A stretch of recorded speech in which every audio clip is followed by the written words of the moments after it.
iPhone 16 സീരീസിനെ കുറിച്ചുള്ള ഒരു video ആണ് നമ്മൾ ഇന്ന് ചെയ്യാൻ പോകുന്നത്. കുറച്ച് നാളായിട്ട് ഇങ്ങനെ പതുക്കെ കുറേശ്ശെ കാര്യങ്ങൾ നമ്മൾ അറിയാൻ തുടങ്ങിയിട്ടുണ്ടായിരുന്നെങ്കിലും ഈ കഴിഞ്ഞ സമയങ്ങളിൽ ഒരുപാട് വിവരങ്ങൾ iPhone 16 സീരീസ് ഏറെക്കുറെ എങ്ങനെയുണ്ടാവും, എന്തൊക്കെയാണ് ഹൈലൈറ്റ് ആയ മാറ്റങ്ങൾ, എല്ലാ കാര്യങ്ങളും അറിയാൻ കഴിഞ്ഞിട്ടുണ്ട്.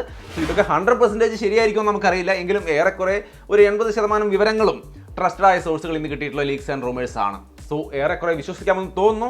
എന്തായാലും ഇപ്പോഴേക്ക് നമുക്ക് അറിയാൻ കഴിഞ്ഞിട്ടുള്ള മാറ്റങ്ങളെല്ലാം ഈ ഒരു വീഡിയോയിലുണ്ട്. ആദ്യം തന്നെ ഗാലക്സി AI ഫീച്ചറുകൾ നമുക്ക് സാംസങ് S24 സീരീസിൽ കണ്ടു. അത് തീർച്ചയായിട്ടും അടുത്ത സമയങ്ങളിൽ എല്ലാ ബ്രാൻഡുകളുടെ ഫോണിലേക്കും വരുമെന്ന് നമുക്കറിയാം. ആപ്പിളിന്റെ iPhone 16 സീരീസിന്റെ കാര്യത്തിലും യാതൊരു മാറ്റവും അതിലും ഉണ്ടാവും ഇഷ്ടം പോലെ AI ഫീച്ചറുകൾ, അതും ഓൺ ഡിവൈസ് ഫീച്ചറുകൾ ഉണ്ടായിരിക്കും. അതായത് നമുക്ക് നെറ്റ് ഇല്ലെങ്കിലും വർക്ക് ചെയ്യുന്ന തരത്തിലുള്ള ഗാലക്സി AI ഫീച്ചർ പോലത്തെ ആപ്പിളിന്റെ എന്തെങ്കിലും ഒരു പേരിട്ട് കൊണ്ടുവരാൻ പോകുന്ന AI ഫീച്ചറുകൾ കാണും. അപ്പോൾ അതാണ് ഒരു പ്രധാന മാറ്റം. ഇനി രണ്ടാമത്തെ മാറ്റം എന്ന് പറയുന്നത് സെൻസറുകളൊക്കെ വലുതാക്കും എന്നാണ് പറയുന്നത്. ക്യാമറയിലുള്ള സെൻസറുകളൊക്കെ വലുതാക്കും കുറച്ചും കൂടിയും. അപ്പോൾ കുറെ കൂടി ബെറ്റർ ആയ ഒരു ക്വാളിറ്റി നമുക്ക് ക്യാമറ ഇമേജുകളിൽ കിട്ടും. ഇതിന്റെ ഒപ്പം തന്നെ wide angle camera 48 mega pixel വെക്കും. ഇത്തവണ 12 മെഗാ പിക്സലാണ് നമ്മൾ 14 Pro Maxിലൊക്കെ കണ്ടത്, 15 Pro Maxിലൊക്കെ കണ്ടത്. ബട്ട് 16 Pro Maxിലേക്ക് വരുമ്പോൾ അവിടെ നമുക്ക് 48 മെഗാ പിക്സലിന്റെ വൈഡ് ആംഗിൾ ക്യാമറ ഉണ്ടായിരിക്കും. ടെട്രാ പ്രിസം ടെലിഫോട്ടോ ലെൻസ്, കുറച്ചും കൂടി ക്വാളിറ്റി കൂടിയ തരത്തിലുള്ള ഒരു 5x ഒപ്റ്റിക്കൽ സൂം ക്വാളിറ്റി ഒക്കെ കാണിക്കുമെന്നാണ് പറയുന്നത് ഈ ഒരു ക്യാമറ സെറ്റപ്പ് മൊത്തത്തിൽ. സോ ക്യാമറ ക്വാളിറ്റിയുടെ കാര്യത്തിൽ കാര്യമായ ഇംപ്രൂവ്മെന്റ് തീർച്ചയായിട്ടും ഈ iPhone 16 സീരീസിൽ ഉണ്ടായിരിക്കുമെന്നാണ് പറയപ്പെടുന്നത്. ഇതിൻ്റെ ഒപ്പം തന്നെ ഈ ക്യാമറയുടെ ഭാഗത്ത് ഒരു പുതിയ അഡീഷണൽ സംഗതി കൂടി ഇവർ ആഡ് ചെയ്യാണ്. ആക്ഷൻ ബട്ടൺ നമ്മളെല്ലാവരും കണ്ടത് ഈ സൈഡിലാണ്. ഇത് തീർച്ചയായിട്ടും നമുക്ക് ക്യാമറ ഷട്ടർ ബട്ടണായിട്ടൊക്കെ ഉപയോഗിക്കാമെങ്കിലും ലിമിറ്റേഷൻ ഉണ്ട്. നമ്മൾ ഷട്ടർ ബട്ടൺ കൈവയ്ക്കുമ്പോൾ ക്യാമറ ഇവിടെ മൂടി പോകുന്ന അവസ്ഥയുണ്ട്. ബട്ട് ഇവരൊരു പുതിയ ബട്ടൺ കൊടുക്കുകയാണ് ഈ സൈഡിൽ താഴെയായിട്ട്. അതായത് ഫോൺ ഇങ്ങനെ പിടിച്ചു കഴിഞ്ഞാൽ നമുക്ക് ക്ലിക്ക് ചെയ്യാൻ പാകത്തിനുള്ള ഒരു സെറ്റപ്പ്. അപ്പോൾ ഒരു അതിനെ പറയുന്നത് ക്യാപ്ചർ ബട്ടൺ എന്നാണ്. അപ്പോൾ അങ്ങനെ ഒരു ബട്ടൺ കൊടുത്തിട്ട് നമുക്ക് ഇങ്ങനെ ഈസി ആയിട്ട് നമ്മുടെ DSLR ക്യാമറകളിലൊക്കെ ക്ലിക്ക് ചെയ്യുന്ന പോലെ ക്ലിക്ക് ചെയ്യാം. സൂം ചെയ്യാനും സൂം ഔട്ട് ചെയ്യാനും ആ ബട്ടണിൽ ഇങ്ങനെ ഒന്ന് സ്വൈപ്പ് ചെയ്താൽ സൂമും സൂം ഔട്ടൊക്കെ ചെയ്യാൻ പറ്റുമെന്നൊക്കെയാണ് പറയുന്നത്.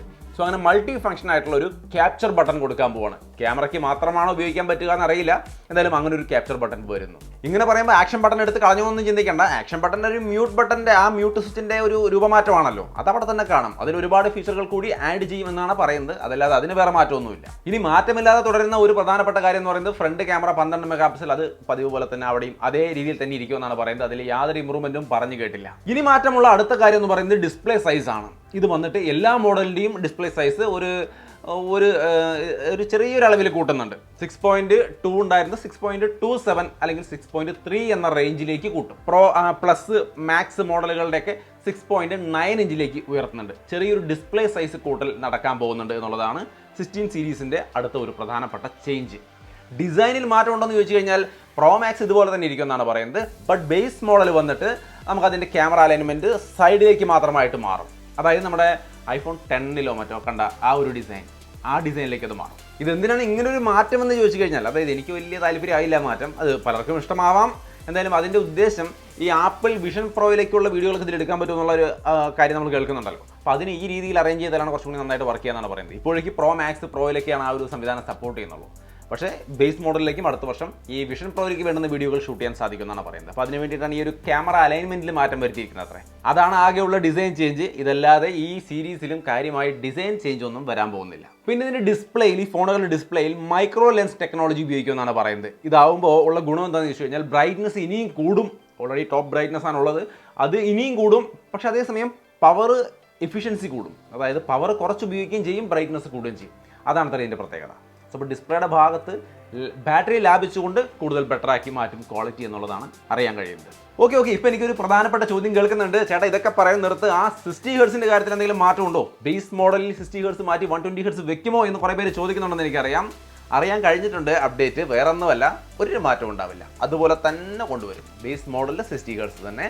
പ്രോ മോഡലിലായിരിക്കും പ്രോ മോഷൻ ഡിസ്പ്ലേ എന്ന് പറയുന്നത് 120 ഹെർട്സ്. ഈ 120 ഹെർട്സ് മാറ്റി 144 ഹെർട്സ് ആക്കും എന്നൊക്കെ പറയുന്നു, അത് എനിക്കറിയില്ല. ബട്ട് എന്തായാലും ബേസ് മോഡൽ 60 ഹെർട്സ് ആണ്. എന്തായാലും ഈ ഒരു പരിപാടിയോട് ഞാൻ ഒരു തരത്തിലും യോജിക്കുന്നില്ല. കാരണം അത് അത്രയും വില കൂടിയ ഫോൺ, 2024 ഇത്രയും വില കൂടിയ 1 ലക്ഷത്തിൻ്റെ അടുത്ത് വരുന്ന ഫോണിൽ ഒരു 120 ഹെർട്സ് ഡിസ്പ്ലേ കൊടുക്കാൻ അവർക്ക് പറ്റില്ല. അത് പ്രോയിലേക്ക് കൊടുക്കുമെന്ന് പറയുന്നതിനോട് ഒരു യോജിപ്പും എനിക്ക് തോന്നുന്നില്ല. നിങ്ങൾക്ക് ആർക്കെങ്കിലും ഓക്കെ ചേട്ടാ അത് കുഴപ്പമില്ല എന്ന് പറയാൻ തോന്നുന്നുണ്ടോ? തീർച്ചയായിട്ടും നിങ്ങൾ അഭിപ്രായം കമൻറ്റ് ചെയ്യുക. ഒരു 90 ഹെർട്സ് പോരാല്ലേ, ശരിക്കും 120 തന്നെ വേണം. 90 ഹെർട്സ് എങ്കിലും കൊടുത്തുകൂടെ? അതും കൊടുക്കില്ല, 60 ഹെർട്സ് തന്നെ. പക്ഷേ ആപ്പിൾ അവരുടെ ഒരു പ്രധാനപ്പെട്ട തെറ്റ് തിരുത്തുന്നുണ്ട് ഇവിടെ. തെറ്റ് തിരുത്തുക എന്ന് പറഞ്ഞു കഴിഞ്ഞാൽ കഴിഞ്ഞ 2 വർഷങ്ങളിൽ നമ്മളൊരു കണ്ടൊരു കാര്യമാണ്. കഴിഞ്ഞ വർഷത്തെ പ്രോ മോഡലിലെ പ്രൊസസ്സർ എടുത്തിട്ട് ഈ വർഷത്തെ ബേസ് മോഡലുകളിലേക്ക്, അതായത് 15 പ്ലസിലേക്ക് വെക്കുന്ന ഒരു പരിപാടി. അടുത്ത വർഷം പക്ഷേ അത് ഉണ്ടാവില്ല എന്നാണ് പറയുന്നത്. അടുത്ത വർഷം മാറും. അതായത് A18 Pro എന്ന ചിപ്പ് വരുമ്പോൾ അത് എല്ലാ മോഡലും A18 Pro ആയിരിക്കുമെന്ന് കേൾക്കുന്നു. ലീക്സ് ആൻഡ് റൂമേഴ്സ് ആണ്. ശരിക്കും അങ്ങനെ സംഭവിക്കുമോ? ആപ്പിൾ സ്വയം തെറ്റി തിരുത്തി വരികയാണോ? അതൊന്നും നമുക്കറിയില്ല. ഇനിയിപ്പോൾ ഇല്ല, അത് അങ്ങനെ തന്നെ പോട്ടെ എന്ന് അവർ തീരുമാനിച്ചാലും നമുക്കൊന്നും പറയാൻ പറ്റില്ല. പക്ഷേ ലീക്സ് ആൻഡ് റൂമേഴ്സ് വഴി സ്ട്രോങ് ആയിട്ട് കേൾക്കുന്ന ഒരു കാര്യമാണ് A18 Pro എന്ന് പറയുന്ന അടുത്ത വർഷത്തെ ചിപ്പ് എല്ലാ മോഡലുകളും ഒരേപോലെ ഉണ്ടായിരിക്കും, മാറ്റം ഉണ്ടാവില്ല. പിന്നെ iOS 18 ഒബിയസ്ലി അത് തീർച്ചയായിട്ടും വരുന്നുണ്ടായിരിക്കും. അതിൽ ഈ പറഞ്ഞ AI ഫീച്ചറുകൾ ഒരുപാട് ഭാഗങ്ങളിലേക്ക് എത്തുന്നുണ്ട്. സോ അത് അതിൻ്റെ പതിവ് പോലെ തന്നെ വരും. പിന്നെ ഒരു പ്രധാനപ്പെട്ട കാര്യം ഫാസ്റ്റ് ചാർജിങ്. ഇതിൽ വല്ല മാറ്റമാണെന്ന് ചോദിച്ചു കഴിഞ്ഞാൽ ഒരു വിവരവുമില്ല. അത് ഇത്തവണയും മാറ്റാൻ യാതൊരു സാധ്യതയും കാണുന്നില്ല. അതൊക്കെ തന്നെയായിരിക്കും അവരുടെ സൂപ്പർ ഫാസ്റ്റ് ചാർജിങ്. ബാറ്ററിയുടെ കാര്യത്തിൽ ലൈഫിൽ ഒരു 6% 7% റേഞ്ചിലുള്ള ഒരു ബാറ്ററി ലൈഫ് ഇംപ്രൂവ്മെൻറ്റ് ഈ ബേസ് മോഡലുകൾ iPhone 16 പ്ലസിൽ കാണും.